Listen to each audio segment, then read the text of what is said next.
Bien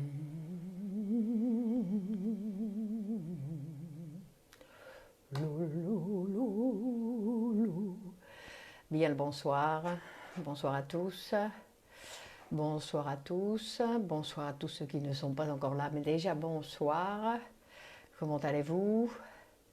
Vous allez bien? Donc ça y est, je suis là, c'est l'heure, donc l'image est un peu blanche, je vois, bon bah tant pis, c'est comme ça. Bonsoir, bonsoir, vous allez bien? Donc aujourd'hui nous continuons, nous sommes à notre 8e cours sur la vie sexuelle humaine. Donc c'est un cours qui s'appelle Psychanalyse pour tous, dans le sens où la psychanalyse est un instrument, bonsoir, bonsoir, Isabelle, c'est un instrument qui va nous permettre à tous, pour tout le monde, à pouvoir regarder sa propre vie d'une façon un petit peu différente. C'est-à-dire, on va dire, mettre une petite distance à ce que nous vivons. Donc, mettre une distance pour ne pas croire tout ce que l'on sent, que bonsoir Sylvie, de ne pas croire bonsoir Olivier, et bonsoir à toutes et tous, bien sûr. Donc, c'est pour ça qu'on va dire qu'on essaye de proposer, de présenter la psychanalyse comme quelque chose qui peut être étudié par tout le monde, quelque chose qui évidemment intéresse tout le monde, dans le sens où ça fait référence à la vérité de chacun d'entre nous. Donc c'est pour ça que c'est quelque chose d'intéressant et de passionnant, parce qu'on se rend compte que la psychanalyse, avant tout, ça parle de nous. Donc en parlant de nous, ça parle aussi des autres. Non, c'est ça l'avantage, c'est-à-dire que quand on commence sa psychanalyse, ce qui est intéressant, bonsoir Cyrielle, bonsoir Marnar, ce qui est intéressant avec la psychanalyse, c'est que donc c'est quelque chose qui va nous interpréter, nous, mais c'est aussi un instrument qui va nous permettre de faire une lecture sur ce que nous disent les autres, comment se comportent les autres et surtout comment écouter les autres. Parce que c'est un instrument, d'accord, c'est une formation pour le psychanalyste pour apprendre à écouter l'autre, mais aussi pour apprendre à écouter n'importe qui dans la vie quotidienne, sans avoir besoin de l'interpréter. Comme on a dit hier, l'interprétation, on ne fait pas d'interprétation dans la rue, comme ça, dans la rue, qu'on ne fait pas d'interprétation n'importe où, sinon que l'interprétation se fait simplement dans un contexte analytique. Okay. Mais avoir la possibilité d'écouter les autres en prenant une distance aussi, en se demandant mais qu'est-ce qu'il cherche à me dire, à qui il parle vraiment, de quoi il s'agit, et de savoir que donc cette vie sexuelle humaine, c'est la vie sexuelle infantile réprimée. C'est-à-dire que nous vivons tous dans une sexualité adulte qui est le résultat de la répression de notre sexualité infantile. Donc aujourd'hui nous sommes à le 8e cours.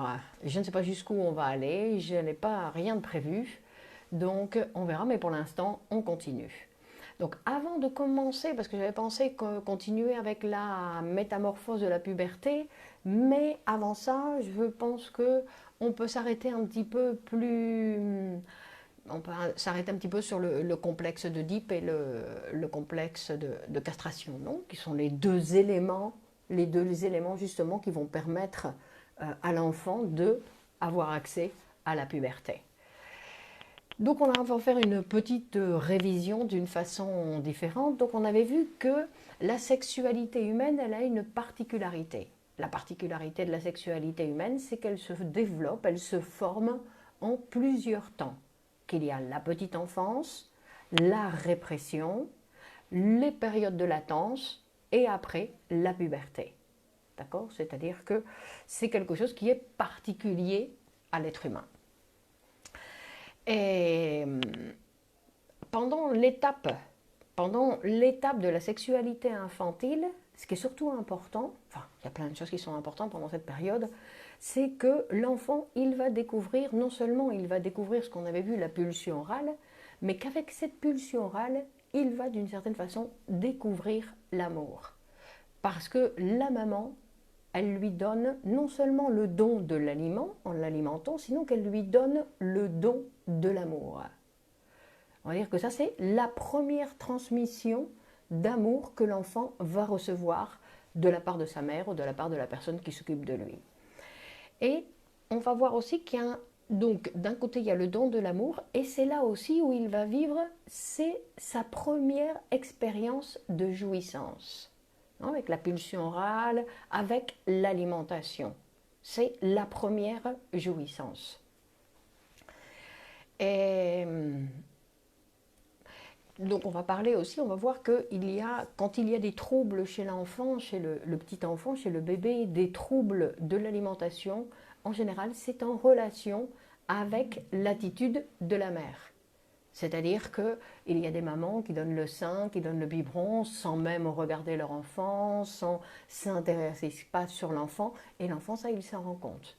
Donc il y a des troubles sur lui, non, des troubles sur l'attitude, on va dire, de sa mère envers lui, donc c'est lui qui vit, non, ces difficultés. Et qui peut provoquer une certaine, un arrêt de l'alimentation. Bonsoir Diana. Non, un arrêt de l'alimentation. Et, puisque c'est vécu comme un manque d'amour de la part de la mère. Et donc on avait dit que c'était le stade oral, que c'était le premier stade de la sexualité infantile. Donc c'est son premier contact avec le monde. Son premier contact avec le monde. Bonjour, Zidjeti Jeti. Et ensuite, il y avait, donc, comme on avait vu, le stade anal, où c'est là où il va commencer à apprendre à dominer le muscle du sphincter, d'accord, de pouvoir décider s'il donne ou s'il ne donne pas. Il y a cette première partie de son corps qu'il va donner, c'est-à-dire que là, il a la possibilité de rendre à sa mère cet amour. Quand sa maman elle lui dit « Allez, un petit caca », bonsoir Doriane, « Un petit caca, tu vas faire un petit caca sur le pot ». Et là, quand l'enfant, donc c'est une réponse à l'amour de la mère. Non ? Donc c'est là où il a la possibilité, lui, de faire un cadeau à sa mère en obéissant. Et ensuite, il y a le stade qu'on appelle le stade phallique. Le stade phallique, donc, c'est un stade... on va dire le stade phallique, c'est un stade théorique. C'est-à-dire c'est une construction théorique qu'on ne va pas voir directement dans la réalité, qui ne correspond à rien dans la réalité, qui n'est pas réelle. Mais pourtant, c'est une élaboration de l'enfant. Quand on disait que l'enfant, il va considérer que tous les éléments autour de sa vie, les éléments inanimés et les éléments animés, ils ont un phallus, ils ont un pénis, comme lui. C'est-à-dire que lui, il regarde tout et il pense que tout fonctionne comme lui. C'est sa façon, on va dire, d'appréhender le monde. Donc sa façon de penser le monde, c'est comme ça que lui, il voit. D'ailleurs, c'est ce qui nous arrive aussi à nous. Selon notre manière de penser la vie, on va avoir une vie ou une autre. Encoprésie, qu'est-ce que ça veut dire une encoprésie, Doriane? Que se passe-t-il quand il y a encoprésie? Attendez, je vais regarder. Encoprésie. Qu'est-ce que ça veut dire une encoprésie? Alors attendez, là, on ne me le dit pas, c'est bonsoir Anne. Encoprésie, qu'est-ce que ça veut dire une encoprésie?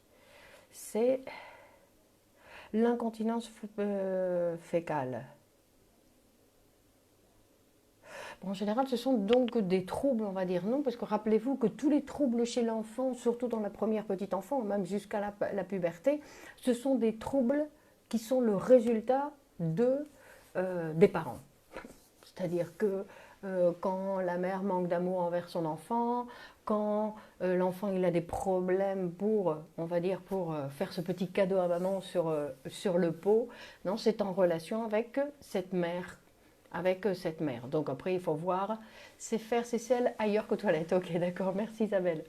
Donc, je veux dire que ça, c'est en relation avec les parents. On avait dit que tous les troubles chez l'enfant qui vont avoir lieu, que l'enfant va souffrir de tous les troubles qu'il va présenter, c'est quelque chose ou qui fait partie de la croissance. Donc, en général, on va laisser passer, on va s'occuper de lui comme quelque chose, parce que cette enfance, on va voir que c'est quelque chose, il découvre l'amour, il découvre la jouissance. Je veux dire qu'il y a obligatoirement des choses très fortes, on va dire. L'enfant, il vit des choses très fortes. Et donc, dans son développement, dans ses découvertes, des fois, il y a des troubles, des petites choses.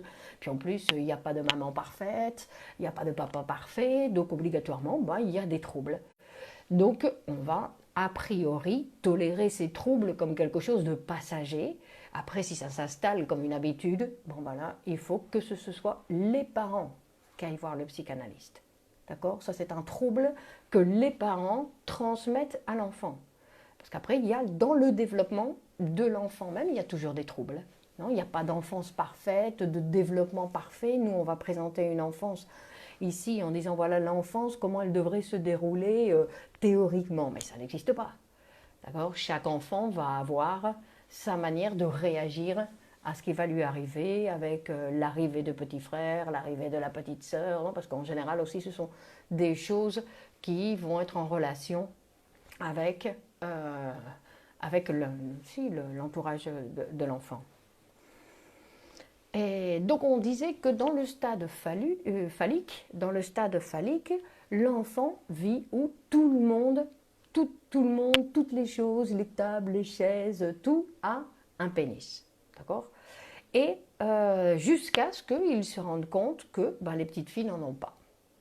Et donc on disait que la première chose qui lui passe par la tête à l'enfant, c'est ça va pousser. Non, c'est parce que chez elle, c'est pas encore poussé, mais elle est encore trop petite, donc ça va pousser. Et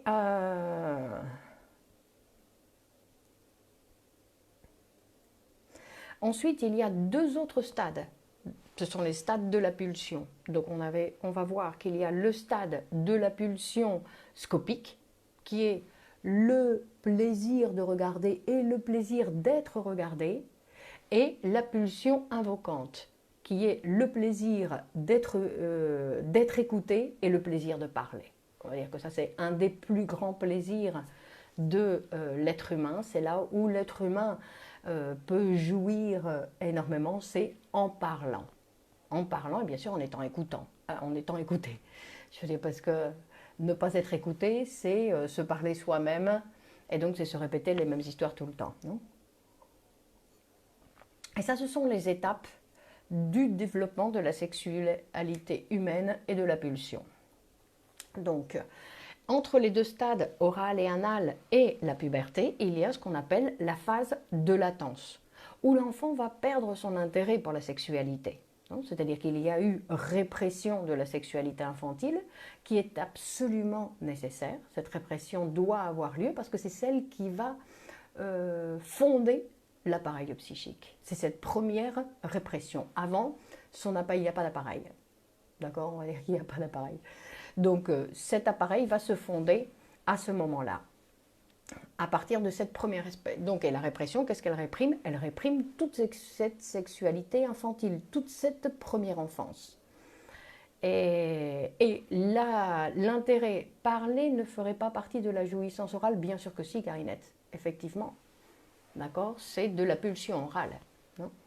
D'accord, mais qui a été remplacé, on va dire, par l'alimentation. Donc, c'est le stade, on va dire, le stade le plus parler, écouter, c'est le stade qui correspond vraiment à l'humain. Non? Mais quand on dit parler, il y a plusieurs manières de parler. C'est-à-dire que quand on dit qu'il faut apprendre à parler, c'est-à-dire qu'on ne parle pas à tout le monde de la même manière, on ne dit pas à tout le monde les mêmes choses, on doit s'adapter selon l'écoute de la personne, selon à qui on parle, donc il y a une chose culturelle. Et puis il y a une autre question qui est la question psychologique. Il y a des choses qu'on ne va pas dire parce que celui-là, on sait qu'il est un peu envieux. Vous voulez que j'augmente le volume?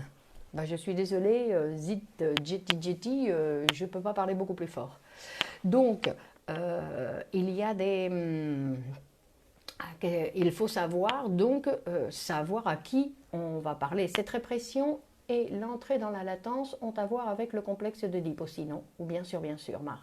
C'est-à-dire que c'est le complexe d'Oedipe qui va provoquer la répression, d'accord? Qui va provoquer cette répression qui est la première, la répression primordiale et qui va fonder l'appareil. Et à partir de cette répression, toutes les autres répressions qui auront lieu dans la vie du sujet sont en relation avec cette répression première. Et donc on disait que dans les deux stades, donc il y a le stade oral et le stade anal, et de l'autre côté, la puberté. Et il y a la phase de latence où l'enfant va perdre son intérêt pour la sexualité, c'est-à-dire que son intérêt va être déplacé. D'accord? Il va s'intéresser à autre chose. Pour commencer ensuite la puberté, où va ressurgir bien sûr l'intérêt de la sexualité qui s'appelle là le stade génital. Où on avait vu que toutes les pulsions partielles, la pulsion orale, la pulsion anale, toutes les pulsions partielles, la pulsion scopique, la pulsion invocante, toutes ces pulsions vont se réunir pour mettre à exécution l'acte sexuel, le rapport sexuel. On sait qu'il y a toute une époque, bon ça c'est une petite anecdote, petite anecdote, une anecdote très importante, qu'il y a pendant l'époque victorienne de la reine Victoria en Angleterre, donc aux alentours de 1840, où il y a une idée qui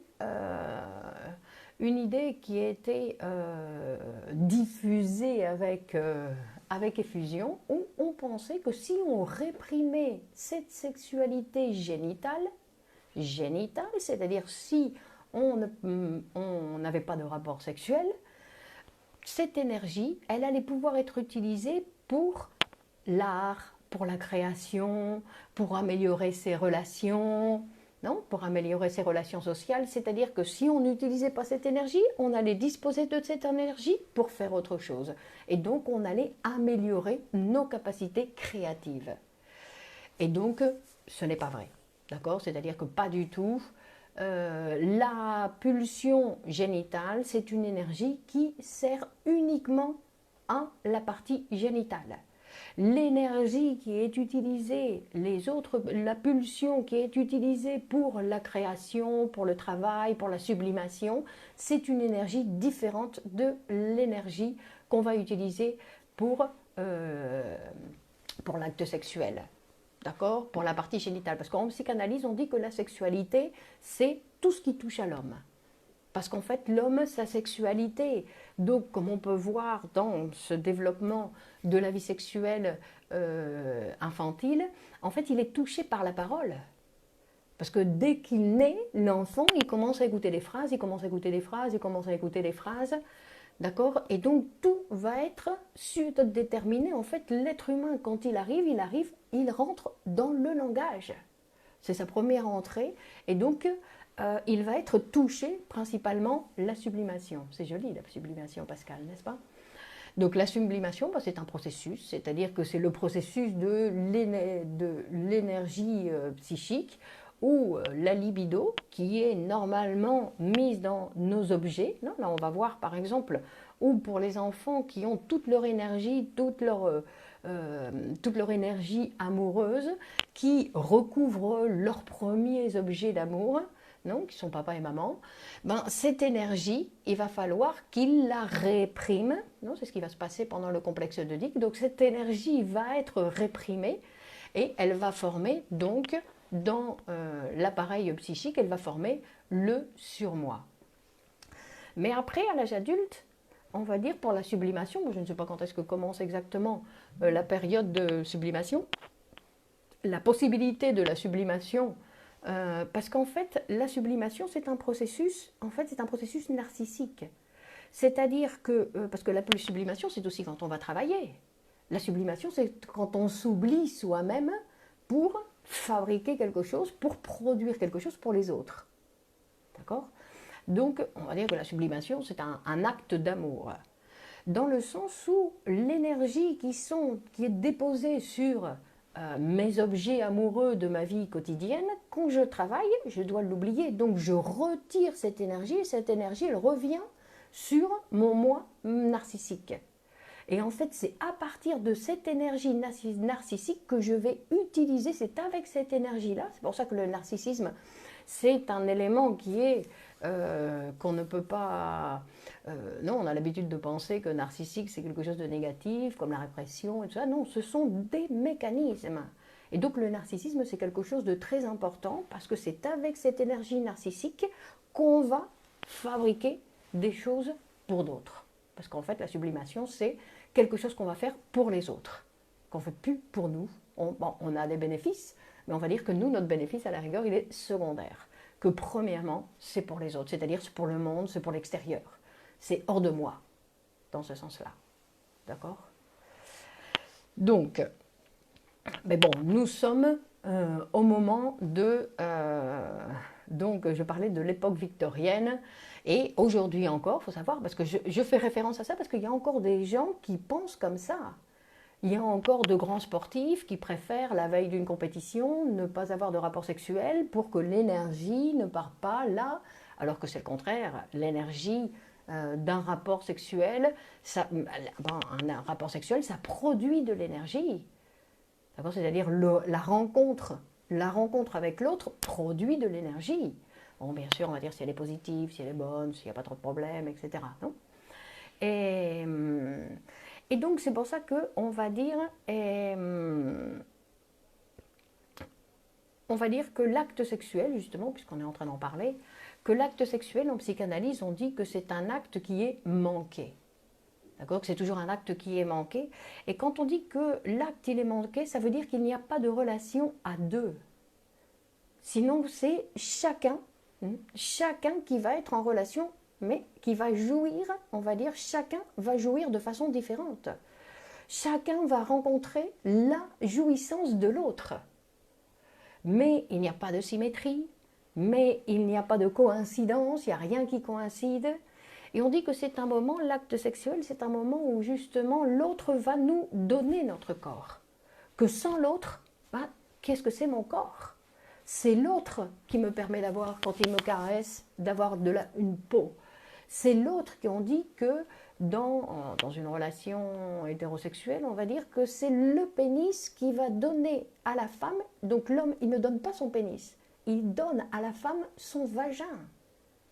C'est-à-dire que c'est grâce au pénis qu'elle va avoir l'opportunité d'avoir un vagin. De la même façon, la femme, grâce à son vagin, elle va donner un pénis à l'homme.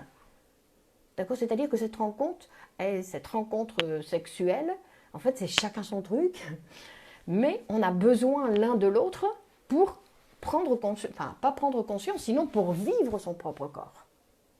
D'accord ? Parce que ça va au-delà, l'acte sexuel, ça va au-delà de la conscience. Si on a conscience de ce qui s'est passé dans un acte sexuel, non, on ne sait pas exactement ce qui s'est passé. J'entends la sublimation comme la transcendance de la pulsion par le beau et l'art, valorisant et honorifique. C'est donner à voir. C'est faire, non ? C'est faire. La sublimation, c'est une... Parce que le beau et l'art, c'est pas obligatoirement. Quand on travaille aussi, c'est la sublimation. Là, comme maintenant, moi, je suis en train de sublimer, pardon. C'est-à-dire, j'ai tout oublié ce qui correspondait à ma vie.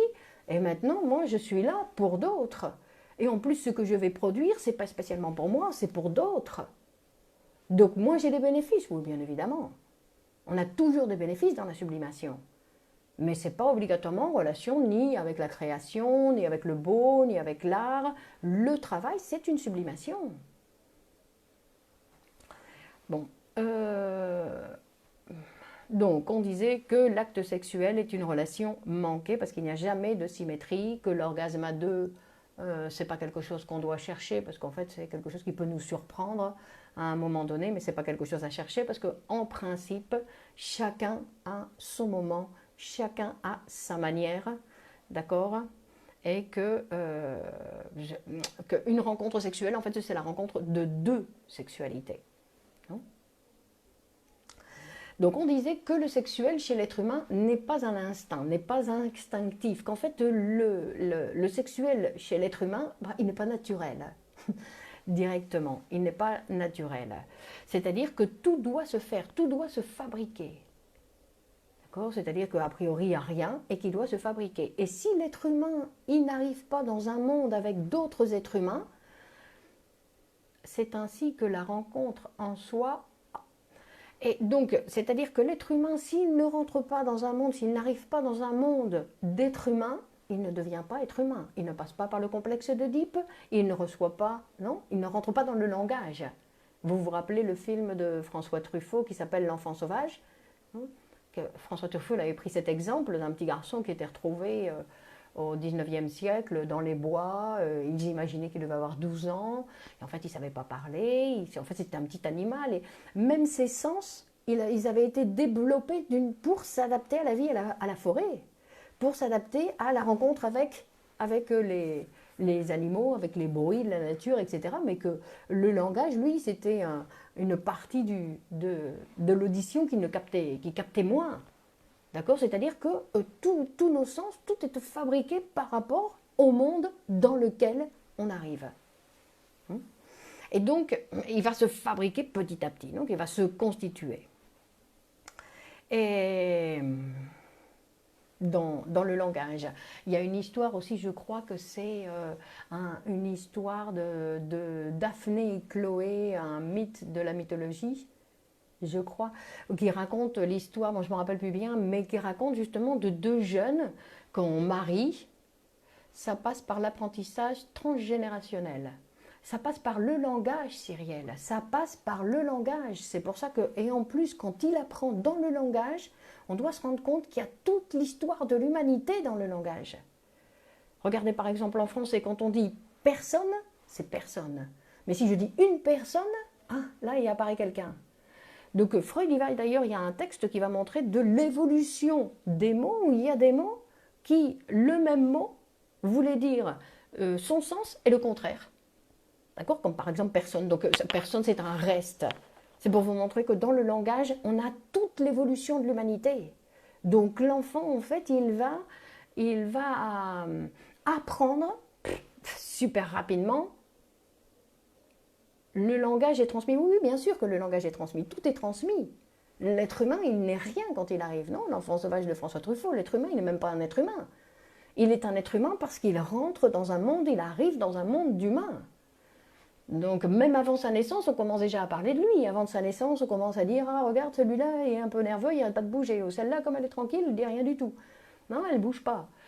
Donc je veux dire que dès le départ, avant la naissance, on parle déjà du bébé qui va arriver. Bonsoir Fernande. D'accord? Donc c'est avec ces phrases qu'on va se fabriquer. Et dans ces phrases, il y a toute l'histoire de l'humanité. Que le petit enfant va devoir parcourir en fait pour arriver à la civilisation. Oui, l'inconscient est structuré comme un langage. Donc, je racontais la petite histoire de la mythologie pour montrer que c'était deux jeunes qu'on venait de marier, d'accord, et qui ne savaient pas ce qu'ils devaient faire. Ils étaient couchés dans le lit, ils ne savaient absolument pas ce qu'ils devaient faire. C'est-à-dire qu'il n'y a pas d'instinct chez l'être humain. Les animaux, ils savent comment ils doivent faire pour se reproduire. Les êtres humains, on doit leur montrer, ils doivent l'apprendre. On leur apprend d'une manière ou d'une autre.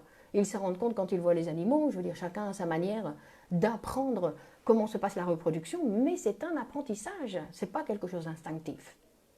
D'accord? Donc vous voyez que l'être humain a un processus qui est complètement différent de l'animal. C'est-à-dire que l'espèce humaine, qui est une espèce animale, puisqu'elle a besoin de se reproduire pour perdurer, non? Donc c'est une espèce animale, mais cette espèce animale, en fait, elle est touchée par le psychique, elle est touchée par le langage. Donc cette espèce animale, bon, en fait, elle n'est plus vraiment animale. D'accord? On ne peut pas la comparer, disons, avec un animal. Donc c'est-à-dire qu'on va apprendre des autres. On peut considérer que les autres dans notre vie, tous ceux qui nous ont entourés, tous ceux qui ont partagé notre vie, ben en fait, c'était nos professeurs, puisqu'on a appris sans nous rendre compte, non, sans nous en rendre compte, on a appris plein de choses en un temps record. Non, parce qu'en fait, on apprend toute l'histoire de l'humanité, mais dans un temps record. Et c'est un savoir qui va devenir un savoir inconscient. d'accord? Et on n'apprend pas tous les mêmes choses. Effectivement, on n'apprend pas tous les mêmes choses. Hein.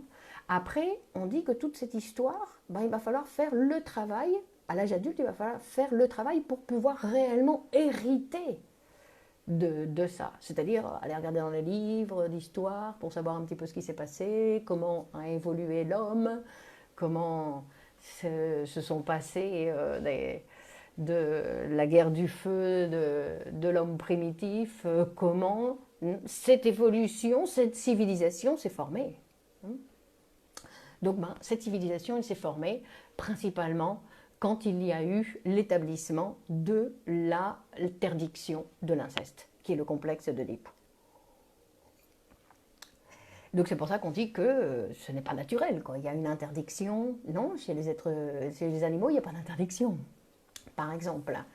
Et en fait, donc cette sexualité humaine, elle va se constituer grâce au complexe d'Oedipe. Et donc on va dire que le complexe d'Oedipe, c'est une machine, en fait c'est une machine qui vient nous humaniser, qui va nous permettre de commencer notre chemin dans la civilisation.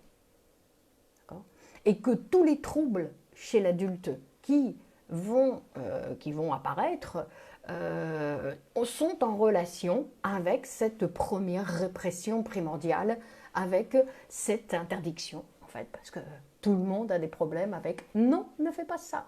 Parce que l'interdiction du complexe d'Oedipe, c'est pas c'est ça et c'est pas ça, mais disons c'est le non. Ça, non. Non, c'est-à-dire que quand le papa va dire à son petit garçon « non, maman, elle n'est pas à toi, elle est à moi ». Non, dans le sens où lui, il ne peut pas prétendre sa mère. Donc, et celui qui vient dire non, quel que soit, qui que ce soit, oh, je ne sais pas m'exprimer, on va dire, quelle que soit la personne qui va dire non, ce non, ça s'appelle la fonction du père. D'accord? Parce que des fois on dit oui, mais il n'y avait pas de père. Mais il y a quelqu'un qui lui a dit non. Et ce non, ça fonctionne comme un père. Parce que des fois, ça fait des femmes qui éduquent seules leurs enfants et elles font la fonction maman quand il faut une maman et elles font la fonction père quand il faut un père.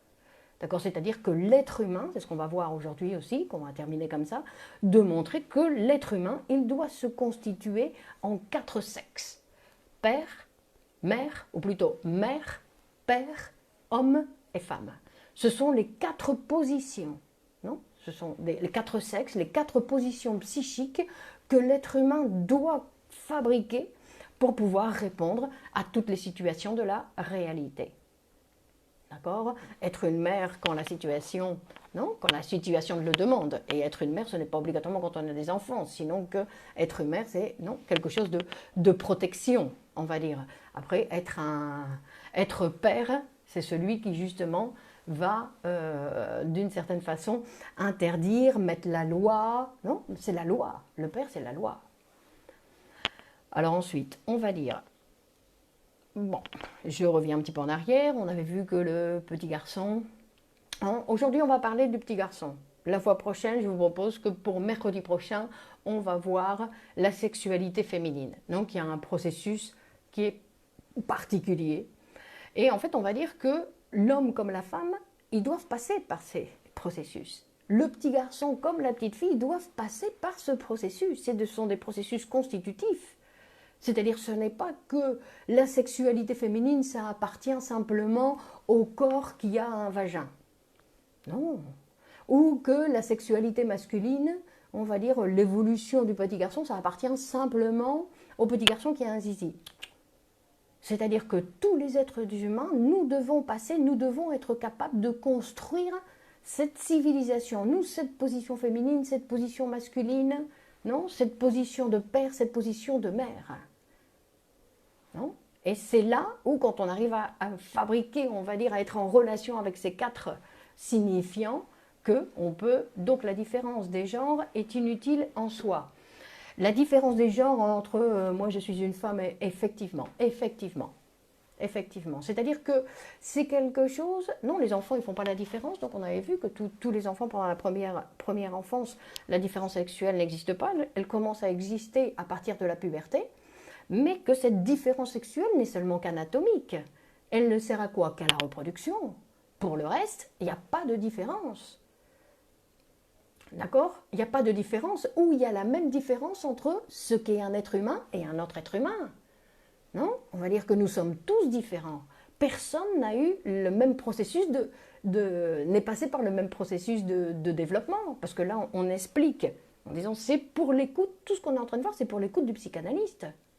Parce qu'en fait, cette constitution dont on parle, c'est une constitution aussi qui va avoir lieu sur le divan du psychanalyste. C'est en analyse qu'on va faire cette constitution. Parce qu'il faut penser qu'il y a, il y a très peu de personnes, hommes ou femmes, qui ont accès ou qui ont réussi. Vous vous rappelez que Simone de Beauvoir, elle disait que la femme doit se faire. Ben, la femme, elle doit se faire chez l'homme et chez la femme. La position féminine doit se faire chez l'homme et chez la femme. D'accord? C'est un processus. Et donc, la psychanalyse est un élément pour réussir à fabriquer, justement, pour aider à la fabrication de ce signifiant femme. Non? Parce qu'en général, la femme, la position féminine est réprimée. Et réprimée, pourquoi? Parce que nous continuons à vivre dans notre sexualité infantile, où on pense que la femme, elle, il lui manque quelque chose. Donc, à chaque fois, vous voyez, par exemple, on peut le voir autant chez les femmes que chez les hommes. Quand on les écoute parler, ils font toujours référence qu'il leur manque quelque chose. Il y a quelque chose, ils pourraient être heureux avec tout ce qu'ils ont, ils pourraient être heureux, mais il manque quelque chose. Bon, ça, chez la femme, par exemple, c'est tout à fait courant. Il lui manque toujours quelque chose. De quoi elle parle? Et chez l'homme, on voit que l'homme, quand il parle des femmes, quand il est en relation avec des femmes, on voit aussi qu'il a une difficulté pour se rendre compte que la femme, ben, elle n'est pas plus stupide que l'homme. Non, parce que je veux dire qu'après, il y a... Bon, on rentrera dans la... Parce qu'après, bien sûr, après, il y a les relations sociales, non? Les relations sociales, ou dans le sens où l'homme, quand il est en relation avec une femme, il est en relation avec quelle femme? Non? Quelle femme? Quelle femme il a fabriquée, lui? Parce qu'en général, l'homme, il est en relation avec quoi? Avec sa mère. D'accord? C'est pour ça qu'on dit que dans les relations de couple, très souvent, ce qui se passe, c'est que l'homme, il va tomber amoureux d'une femme que rapidement, il va transformer en sa maman. Et elle, en général, elle accepte. D'accord? Ou elle provoque même ça. D'accord? C'est-à-dire que nous revenons, nous commençons une histoire de couple et en fait, on revient en enfance. Donc c'est pour ça qu'arriver à l'âge adulte, fabriquer réellement un être humain qui soit impliqué, parce que ça c'est un être humain qui a les 4 sexes et qui travaille pour ces 4 fonctions, disons c'est un être humain qui est dans une activité sociale, qui existe dans le monde, qui sublime. D'accord? C'est-à-dire que, on va dire que le plus intéressant de moi est à l'extérieur de moi. Si je suis toujours sur moi, regardez comment je fais, comment je dis, il n'y a pas de monde pour moi. Le monde n'existe pas. D'accord? Donc c'est toujours l'énergie à l'extérieur. C'est l'énergie à l'extérieur. Il y a des gens qui lisent beaucoup, ils sont très cultivés, mais ils ne donnent rien de leur culture aux autres. Ou ils donnent simplement un petit cercle d'amis, ces gens-là. Alors, quelqu'un qui est très cultivé, qui a fait beaucoup de lectures, il doit écrire, il doit transmettre tout ce qui est passé par lui. En plus, il doit transmettre, montrer comment lui, il a appris, ce qu'il a à donner aux autres. Et en fait, c'est ce qu'on devrait tous faire. Et d'ailleurs, le monde serait différent si on arrivait à tous pouvoir s'occuper pour donner. Quand on dit qu'il y a un artiste en chacun de nous, il y a un poète en chacun de nous, que toute cette énergie... Non, si elle ne restait pas bloquée comme énergie narcissique, on pourrait produire plein de choses vers l'extérieur. Et si on produisait plein de choses vers l'extérieur, bon, il y aurait beaucoup de choses qui changeraient, beaucoup de choses fatalistes comme situation de retrouver la mère chez la femme. Un petit peu, vous avez raison, un petit peu, mais c'est ce qui se passe. C'est ce qui se passe. Je veux dire que autant la femme que l'homme, parce que bon, on a l'impression que je parle mal de l'homme, mais c'est premièrement parce que la femme le permet, d'accord? La femme le permet, ou même des fois la femme, elle le cherche. Quand vous voyez, il y a les femmes qui disent, par exemple, mon mari, il est toujours au travail, il n'arrête pas de travailler. Non, il est dans son activité sociale, et c'est la femme qui veut le récupérer à la maison. Elle le veut à la maison. Elle veut qu'il fasse les choses de la maison, les choses de la famille. Nous pouvions tous écouter et étudier Cyrielle. d'accord, ambitionnait être psychanalyste, c'est un travail de longue haleine, et donc on peut déjà commencer par étudier pour savoir comment ça fonctionne avant de vouloir travailler. On peut tous étudier la psychanalyse, exactement, ça ferait beaucoup de bien. D'accord? Parce que, en fait, c'est une structure, l'être humain, l'homme, on va voir que la majorité des hommes voient la femme ou comme une mère ou comme une pute. D'accord? Donc il faut qu'ils fabriquent aussi en eux ce signifiant femme. Et si, parce que c'est le social, la difficulté d'arriver au social. Bon, je continue. Donc on avait vu que l'enfant, il avait sa première question, quand il y a le petit frère et la petite sœur qui arrivent, sa première question où il se pose d'où viennent les enfants. Et donc à partir de là, il va élaborer tout type de théorie pour essayer de répondre à sa question. Il va se rendre compte que les adultes ne lui disent pas la vérité, il va se rendre compte, il ne sait pas exactement comment ça se passe, pour lui le sperme n'existe pas, l'érection n'existe pas, le vagin n'existe pas. Que pensez-vous quand l'homme appelle sa femme maman et quand l'épouse appelle son mari papa? Merci, vous me donnez raison, Olivier. Non? Ben oui, effectivement. On voit que les couples, ben oui, ils en arrivent comme ça. C'est-à-dire qu'ils sont revenus, chacun est revenu vivre. Bon, en général, c'est parce qu'ils ont des enfants, donc ils se mettent. Mais ça, c'est. Ou quand les couples ils finissent par se ressembler énormément l'un l'autre.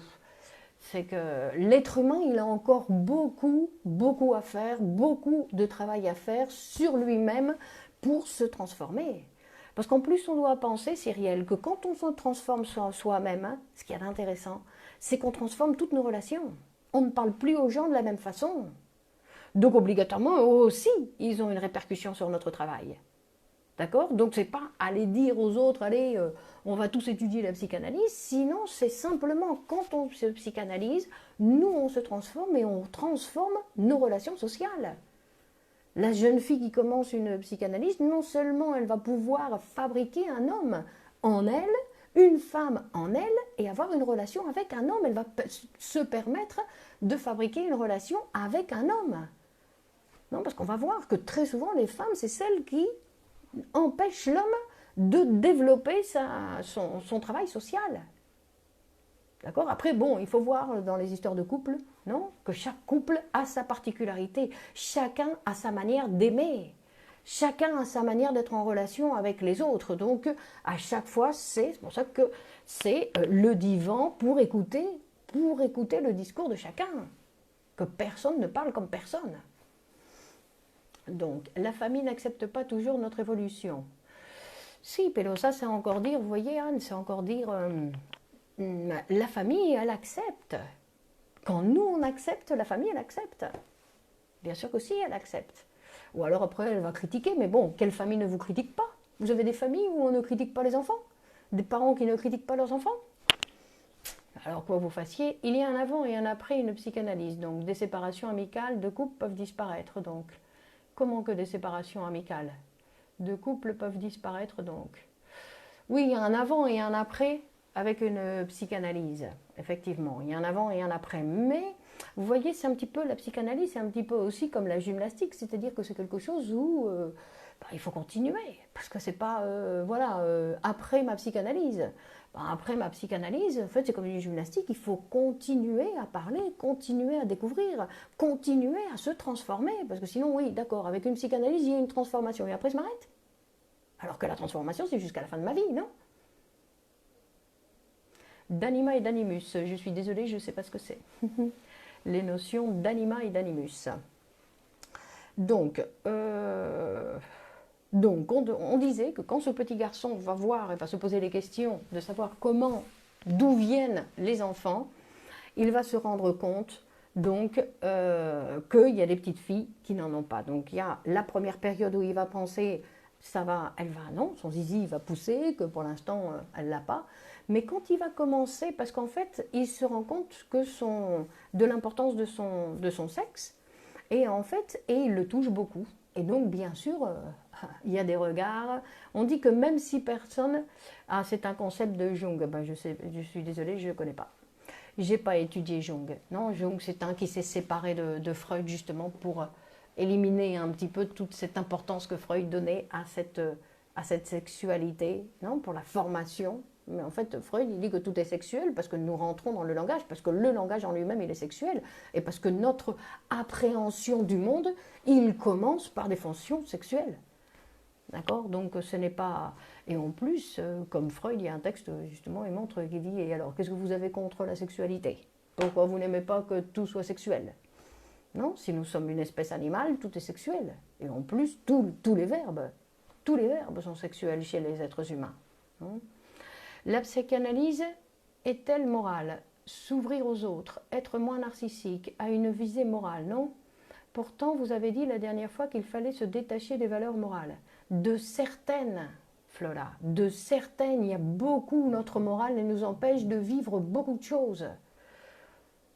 La morale, on ne va pas devenir amoral, on va avoir une autre morale. Une autre morale qui ne nous empêche pas de vivre certaines choses parce que c'est pas bien vu. Oui, énergie féminine et masculine qui sont, c'est pas représenté, ce sont des signifiants. D'accord? Ce sont des signifiants qui fonctionnent, qui doivent pouvoir fonctionner. C'est une position face à la réalité. D'accord? C'est-à-dire que la position féminine, c'est pour un homme, par exemple, c'est pouvoir avoir une relation passive avec un autre homme, sans se sentir homosexuel.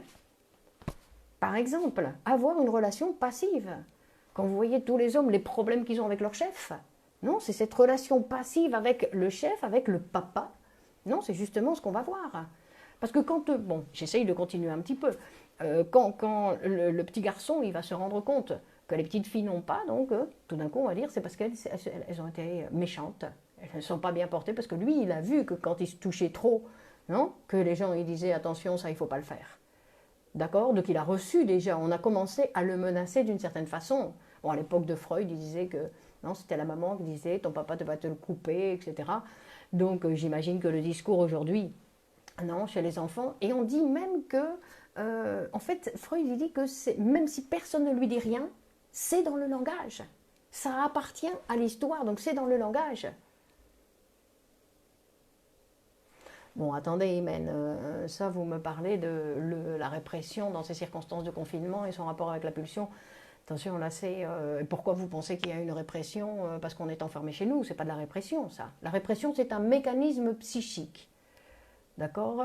Donc la répression, c'est un mécanisme psychique. Alors on nous enferme, c'est vrai qu'on nous enferme et qu'il faut trouver pour voir où on va utiliser notre pulsion puisque effectivement il faut l'utiliser à quelque chose, le plus de choses possible parce que sinon elle navigue toute seule et elle peut provoquer des angoisses. Donc c'est pour ça qu'il est intéressant d'essayer de faire beaucoup de choses. Et donc je disais que quand ils vont, que le petit garçon va se rendre compte donc que la petite fille n'a pas, donc il va dire tiens celle on lui a coupé.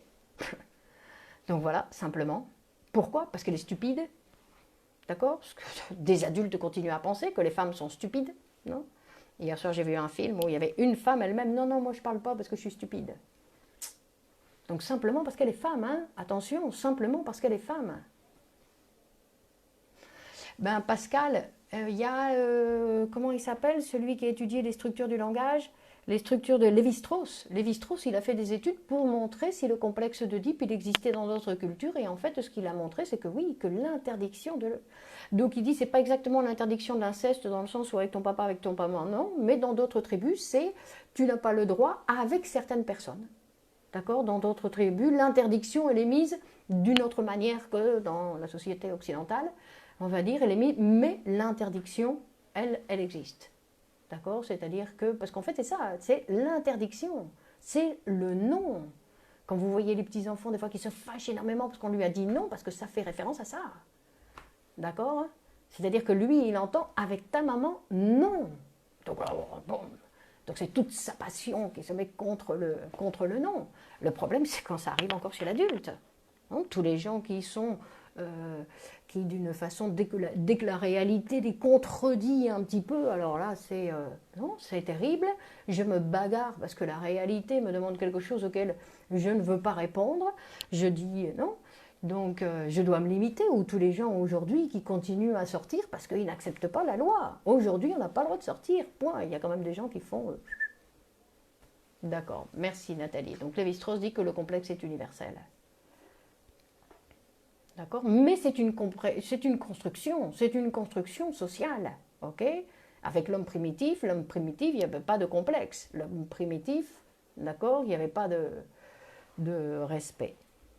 Et donc, on disait que donc, le petit enfant, quand il va recevoir la menace, non, on appelle la menace de castration, il va s'en rendre compte non seulement parce qu'il a vu la menace, sinon qu'en plus il a vu que la petite fille, elle n'avait pas, donc il dit « Ah, je peux le perdre !» Je peux le perdre, on peut me le couper. Il existe cette possibilité que je le perde. Et donc là apparaît donc chez l'enfant une transaction. C'est-à-dire que la transaction veut dire et il réprime.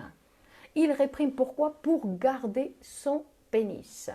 Non, cet élément, donc c'est un élément de son propre corps, c'est un élément, donc c'est une action, on va dire, narcissique, et il va réprimer.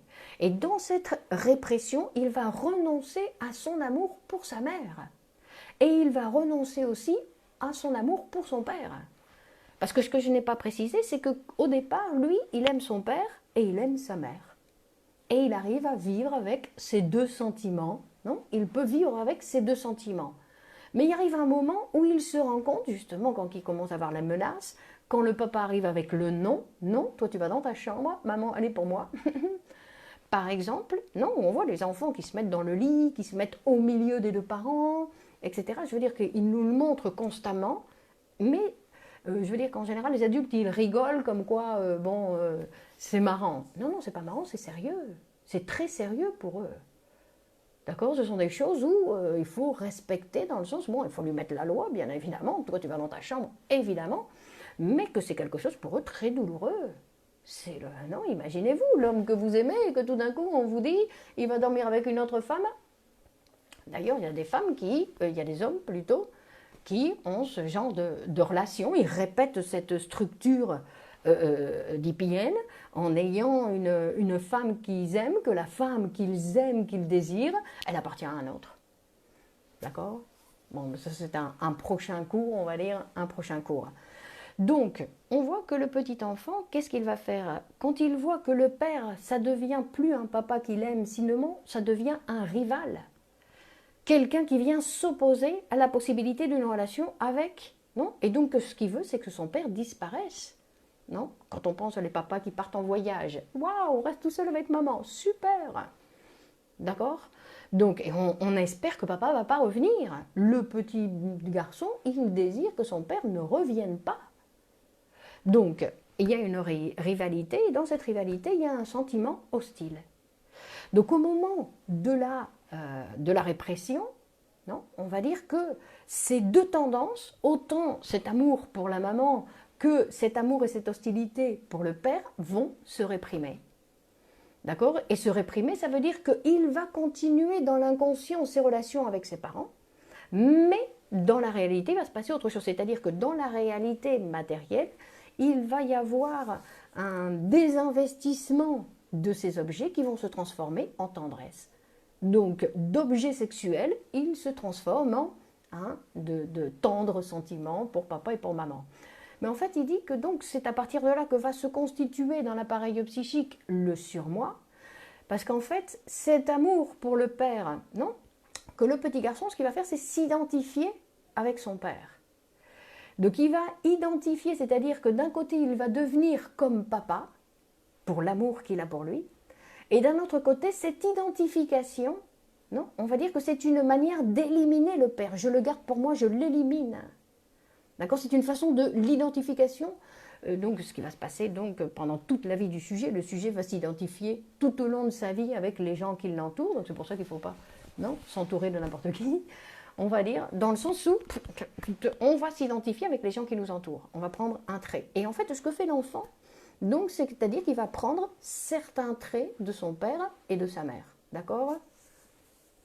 Donc, Caroline, ça c'est ce qu'on verra pour mercredi prochain. D'accord? Mercredi prochain, on verra la sexualité féminine, qui est un autre processus. D'accord? En fait, c'est la même chose, puisque de la même façon, elle va devoir réprimer, elle va devoir...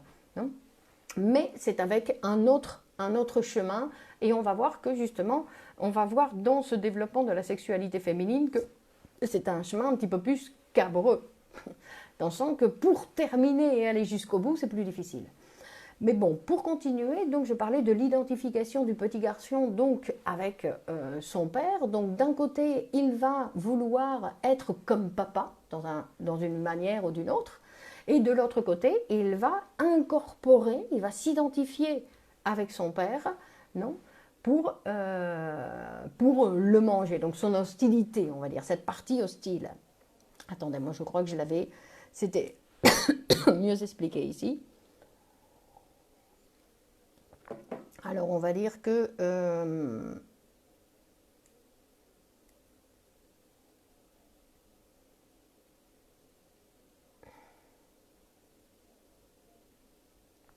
parce qu'il va vivre un véritable conflit, le petit garçon, quand il va d'un côté aimer son père et en même temps avoir l'hostilité. Non, on dit qu'il y a des petits garçons comme ça qui vont se réveiller en pleine nuit en pleurant, etc. parce qu'ils ont fait un cauchemar. Et en fait, dans le cauchemar, ils ont besoin d'appeler, ou des fois ils appellent papa, papa, pour voir si papa il est vivant, parce qu'il a tellement imaginé qu'il le tuait, qu'il veut vérifier dans la réalité s'il est toujours là ou pas. D'accord, je veux dire que c'est un conflit qui préoccupe, qui l'inquiète, qui l'occupe énormément. Alors, donc on avait vu, alors attendez, je regardais, donc comment il va résoudre ce conflit, non? Le conflit donc dans lequel il est entre j'aime mon père mais je veux l'éliminer, parce qu'en fait il avait ces deux tendances en même temps. Donc cette ambivalence qui ne va jamais disparaître chez l'être humain. C'est-à-dire que l'être humain va toujours vivre avec cette ambivalence. Tous les êtres humains que nous les aimons et nous les détestons aussi un petit peu. Enfin, je dis un petit peu, des fois on les déteste énormément, mais je veux dire, c'est que derrière, il y a aussi un amour. D'accord? Qu'il n'y a pas nous n'avons pas la capacité de uniquement aimer quelqu'un. Sinon que tous les gens qu'on aime, d'une autre partie, on les déteste. Mais le mythe de la horde primitive, l'incorporation du père, exactement. D'accord? Donc ça c'est l'identification, non? Le début de on va dire le début de la civilisation. Et donc il dit qu'en s'identifiant au père, il va résoudre les deux tendances. Il l'aime et en même temps il le mange. Il l'incorpore pour le faire disparaître. D'accord? Et donc, il va former son surmoi. Et donc, dans son surmoi, enfin dans ce surmoi, cette fonction, ce mécanisme psychique, en fait, va exister l'autorité du père. Et c'est ce qui va maintenir, qui va chercher à maintenir, à travailler pour maintenir l'interdiction de l'inceste. D'accord? Qui va donc protéger pour le retour à cette tendance infantile. Donc, en fait, on retourne à la tendance infantile, mais d'une façon déformée. D'accord, toujours avec un déplacement, mais qu'en général, non, dans le texte Le narcissisme, Freud va nous dire que nous avons une tendance à choisir les gens qu'on aime, toujours en relation ou avec nous-mêmes. On aime ce qu'on a été, ce qu'on est ou ce qu'on voudrait être. Ou la mère protectrice, non, ou le père. C'est-à-dire des traits qui sont en relation avec le père ou avec la mère, la fonction. Non, pas obligatoirement que en relation directement avec l'image de papa ou l'image de maman. Ne nous laissons pas avoir avec les apparences, sinon que c'est toujours par rapport avec ce que le patient, je dis ça parce que c'est ce qu'il va dire, c'est ce qu'il va nous dire. C'est pas dans les profondeurs, c'est ce qu'il va nous dire, ce qu'il va nous transmettre, et que nous, on doit savoir, qu'on doit écouter, que tout ça continue à exister dans chacun d'entre nous. D'accord ? Que la sexualité infantile, en fait, elle existe de façon réprimée, mais elle existe, donc elle revient tout le temps. Et donc on va voir que quand la répression, elle a détruit, parce qu'en fait on dit que quand il y a des pathologies, quand face à ce complexe d'Oedipe, il y a des pathologies, on dit que c'est parce que la répression, elle ne s'est pas faite correctement. D'accord ? Mais que si cette répression se fait correctement, en fait, elle détruit, elle supprime le complexe d'Oedipe, Et donc, il y a la possibilité d'avoir des relations sociales. Mais il dit, mais ça c'est une situation idéale qui n'existe pratiquement pas. Donc, c'est quelque chose qu'on va devoir construire en analyse, non? C'est-à-dire qu'on va devoir construire cette loi ferme, parce que vous voyez, le pervers, il cherche toujours à sauter la loi. D'accord? On avait vu hier que le névrosé, lui, comme il n'aime pas la loi, il fait comme si, non? Il fabrique un autre monde où cette loi n'existe pas. Je veux dire que, donc, et le psychotique, il fait comme si ça n'existait pas non plus. Donc, on va lire, et...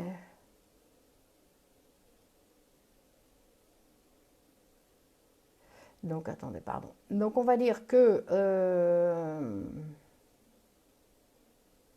Donc, il va dire qu'en fait, le complexe d'Oedipe, c'est celui qui va marquer la normalité de la pathologie. D'accord? C'est selon notre relation avec le complexe d'Oedipe. Et une chose qui est intéressante aussi, c'est que le complexe d'Oedipe, ce n'est pas quelque chose qui arrive à l'enfant et après c'est fini. Sinon que le complexe d'Oedipe, c'est ce qui va nous arriver pendant toute notre vie. À chaque fois qu'on a une décision à prendre, à chaque fois qu'il y a quelque chose d'important, de signifiant dans notre vie, poum, on se retrouve sur la même chose, le complexe d'Oedipe, où on doit encore être en relation et voir qu'est-ce qu'on fait. Je choisis ce chemin-là ou je choisis l'autre? Non? Je veux dire, au niveau psychique, pas obligatoirement dans la réalité matérielle, non? Encore qu'on va le voir. Donc, ce dont il s'agit, c'est, dans une analyse, de fabriquer ces 4 signifiants. Mère, père, homme et femme. D'accord? Donc, les premiers qui vont se faire, c'est la mère et le père. Et après, mais en général, ils doivent se faire tous les 4, parce que si le 4e ne se fait pas, les autres, ils sont un petit peu tordus. Parce qu'en fait, c'est une articulation entre ces 4 positions. D'accord? Et donc, c'est ça, la sexualité de l'adulte, ce sont ces 4 positions. D'accord? Donc, la prochaine fois, nous verrons la sexualité féminine, hein, puisque elle, en fait, elle va se trouver avec le fait que c'est elle n'a pas, donc elle est dans une autre relation, d'accord? Elle n'a pas, donc elle fait un autre chemin, mais on voit que l'homme aussi doit fabriquer sa constitution, non, sa fonction féminine, il doit aussi constituer son côté féminin, on va dire, non, que chez chaque être humain, je veux dire que chaque être humain doit avoir la possibilité, parce qu'en fait ce sont des fonctions face à la réalité. On dit que c'est la fonction féminine, celle qui va permettre la création. Pourquoi? Parce qu'il y a une sorte de passivité face à la création. Que l'être humain, pour pouvoir créer, il doit se laisser créer. D'accord? C'est-à-dire qu'il ne doit pas intervenir. Un manque d'un des 4 signifiants mène-t-il une pathologie ou symptôme futur ou rien à voir? Mais non, pas futur, aujourd'hui. D'accord? C'est-à-dire que ce n'est pas exactement un manque. C'est-à-dire que s'il y en a un qui n'est pas constitué, ça veut dire que les 3 autres, ils sont aussi un petit peu... non? Qu'ils ne fonctionnent pas dans la réalité correctement. Donc, mais bon, nous savons, nous sommes tous névrosés, donc on ne parle pas de choses je veux dire qu'il ne s'agit pas avec la psychanalyse d'arriver à quelque chose de parfait, à dire voilà, j'ai ma position féminine, en plus c'est quelque chose à chaque fois, on va dire, qui doit se faire à chaque fois. D'accord? Donc on ne dispose pas tout le temps de toutes ces positions selon la réalité. Non? Que c'est quelque chose c'est une construction, mais c'est une construction à chaque fois. On va pas dire, ça y est, j'ai les 4 sexes, allez, ça y est, c'est bon, c'est fini. Non, non, non, non, on doit continuer. D'accord? C'est comme tout dans la vie, dès qu'on apprend quelque chose, il faut continuer à l'étudier, parce que sinon on l'oublie, sinon ça disparaît. D'accord? Donc on va dire que nous sommes voués à continuer tout ce que nous avons commencé. Parce que sinon ça n'a servi à rien. Bon, ça a produit une petite transformation, ça a transformé quelque chose, mais la transformation, elle doit aller jusqu'au bout. Non? C'est-à-dire qu'après, on pourra essayer de faire un cours sur la vieillesse pour voir comment on peut commencer dès maintenant à préparer notre vie pour vivre une vieillesse 5 étoiles. Que se passe-t-il si on loupe son Oedipe? Non, c'est pas possible, Pascal, on ne peut pas le louper. On ne peut pas louper, c'est obligatoire. Ce qu'on peut faire, non, ce que Freud nous dit, ce qu'on peut faire, c'est le... Il dit, non, comment on dit en français? Je ne me rappelle plus, ben je crois, il y a plusieurs... C'est notre position, enfin, ça le dit. C'est-à-dire que la production de l'être humain va se faire chez chacun d'entre nous.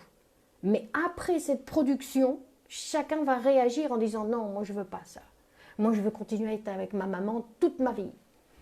D'accord? Donc, je veux dire que quand vous voyez ces hommes, non, qui sont entre leur femme et leur maman, et bien ils choisissent maman. Je veux dire, ils donnent raison à maman, et c'est toujours maman, et c'est toujours maman. Bon, alors, qu'est-ce qu'ils font? Qu'est-ce qu'ils font? Vous comprenez? Donc, c'est pas qu'il l'a loupé, il est passé son deux, parce que c'est pas qu'il désire sa mère, il a un amour, non? Une tendresse pour sa mère de façon exagérée, qui cache quelque chose. D'accord? Par exemple. C'est-à-dire que nous devons être dans le monde, fabriquer un être humain pour être dans le monde, c'est pas évident. C'est pas évident. Enfin, c'est un travail. Ni facile ni difficile, c'est un travail à faire. Bon, donc, on avait dit, on continue mardi prochain sur l'interprétation des rêves. Donc, on va voir le processus de la régression, le mécanisme de la régression, mardi 20h sur cette même page de Facebook. Et on continue avec la vie sexuelle humaine, avec est-ce qu'on peut arriver de résoudre le complexe d'Oedipe par analyse? Rachid, le complexe d'Oedipe, il ne se résout pas. C'est pas quelque chose, puis c'est quelque chose, c'est une machine qui va nous mettre dans la civilisation. Mais la psychanalyse, effectivement, nous permet d'avoir, non, de nous positionner face au complexe d'Oedipe d'une façon différente. D'abandonner notre position infantile face au complexe d'Oedipe, de continuer à avoir des sentiments hostiles contre le père. Non, quand vous voyez des adultes qui continuent à se disputer avec leur père, c'est le complexe d'Oedipe, regardez, qui n'a toujours pas accepté l'interdiction de l'inceste. Ben non, il continue à se disputer avec papa pour maman, pour maman. Donc on voit que, effectivement, c'est un processus. Donc on continue mercredi prochain, 21h, la sexualité féminine. Bonne continuation, bonne semaine, je suis à votre disposition, n'hésitez pas à me contacter, d'accord?